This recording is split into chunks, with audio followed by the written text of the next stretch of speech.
She came smiling, with flowers in one hand and a speech in the other. She said she wanted to help African women.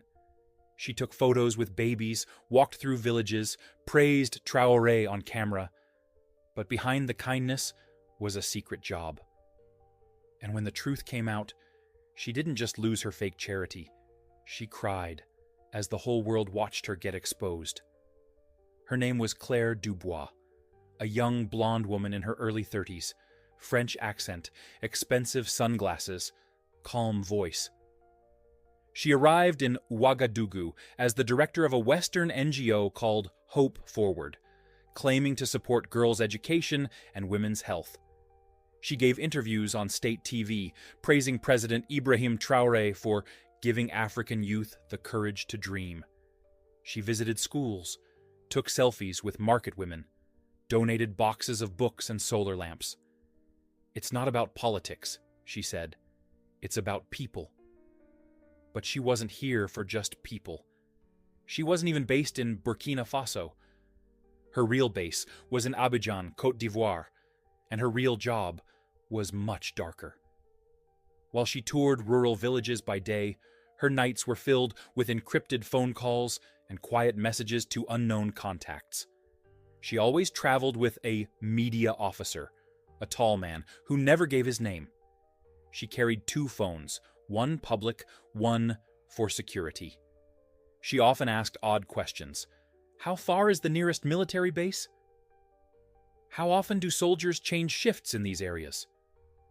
Has Burkina Faso received any drones recently? At first, no one questioned her. She was polite, clean, fluent in French. She gave out free things. But something felt strange. One woman in a small village whispered to a local leader, "She's not here to help us. She's here to find something." Meanwhile, Burkinabe intelligence had already flagged her. They knew her NGO's name was tied to a strategic monitoring program funded by an American foundation. They knew her emails were being routed through a French IP address, with code names like Phase Orange and T-Access Zone. Still, President Traoré said, "Let her work. The more she believes she's winning, the clearer her mission will become." So she kept smiling. She kept giving speeches. And she had no idea that her biggest donation was about to be her own downfall. By her 3rd week in Burkina Faso, Claire Dubois was everywhere. She'd shaken hands with ministers. She'd been on state radio.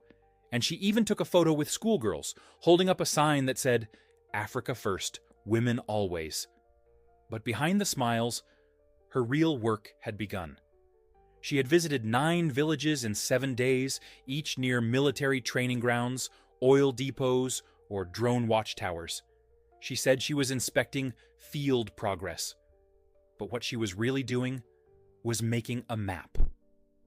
One night, in her hotel room in Ouagadougou, she opened her laptop and began marking red circles across the country.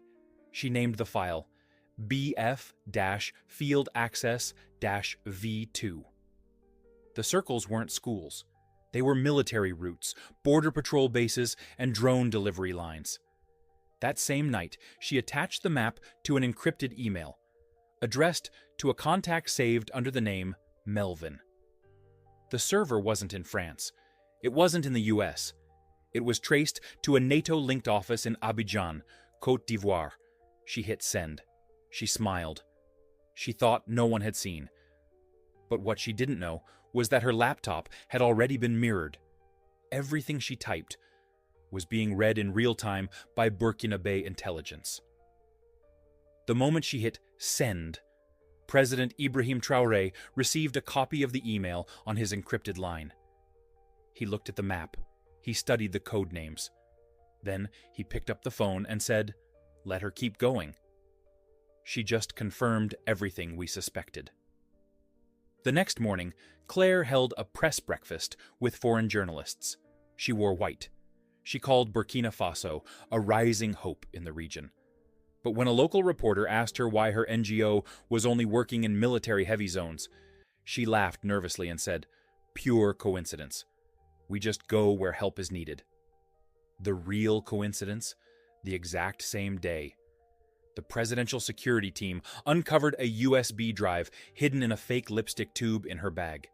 Inside the drive, satellite images, drone flight patterns, government convoy photos. The time for pretending was almost over. But President Traoré didn't want her arrested in silence. He wanted the world to see it. So he sent her a polite invitation. You are invited to speak at the National Conference on African Sovereignty as a guest of honor. She accepted, excited, confident, and completely unaware that she was walking into her own public exposure,